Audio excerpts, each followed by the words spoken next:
Any brother? Yes, brother. After the show, I read a comment on Twitter on SRK, Shahrukhan's Twitter, that he said that post-show he had some discussion with you, and he has mentioned that after a post-show I had a discussion with Dr. Zakir Naik and it was very enlightening. I would like to know what was that enlightening session with Dr. Shahrukhan. Yes, after the show was over, I did chat with Shahrukhan for about half an hour, and it was a very good experience. I cannot discuss everything because many things were personal, so it would be wrong on me to say in public. I was meeting for the first time. It was the first time I met him personally, though there are some common friends who are his friends and my friends.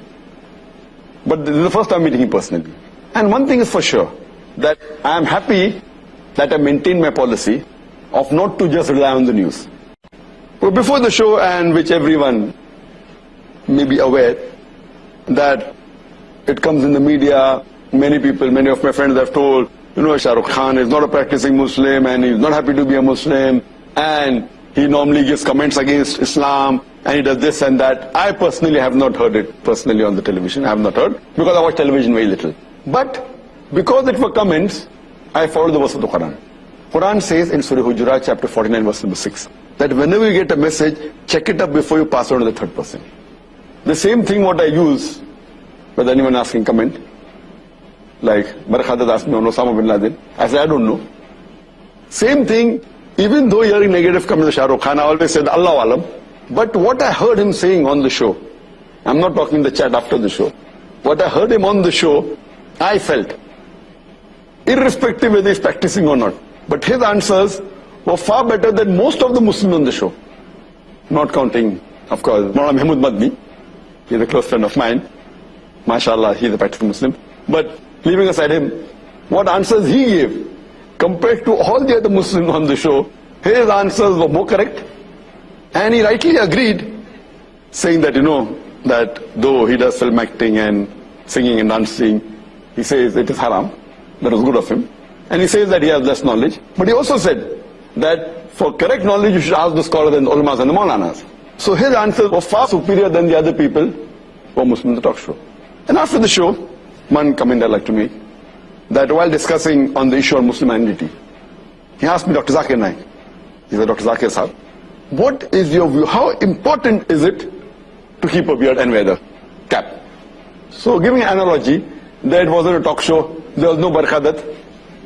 So I could explain to Brother Shahrukhan more easily and, without any interruption.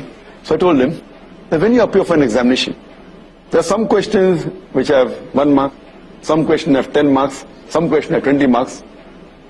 The Muslim identity, wearing the cap and the beard, though it's not of utmost importance, but it is important, it may carry maybe 1 mark.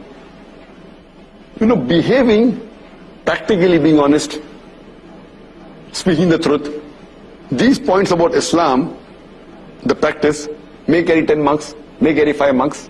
So, though keeping a beard is not the most important, you can miss the 1 marks and concentrate on the 10 marks and 5 marks and 20 marks.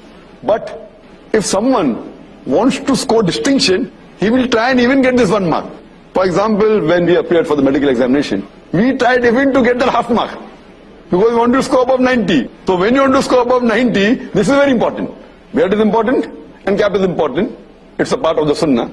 But if someone doesn't keep a beard, you cannot say that he's not a Muslim. You cannot say he's not a Muslim, doesn't sport a beard or doesn't wear a cap. But, you have given a very good analogy. So you like the example, that it is important, but may carry 1 mark, 2 marks. The more important is the amal. The other things about being honest, about offering salah, not doing shirk. This is of more importance. And as I mentioned even in my answer to the talk show, that if a person does not keep a beard, it doesn't come in the 70 major sins.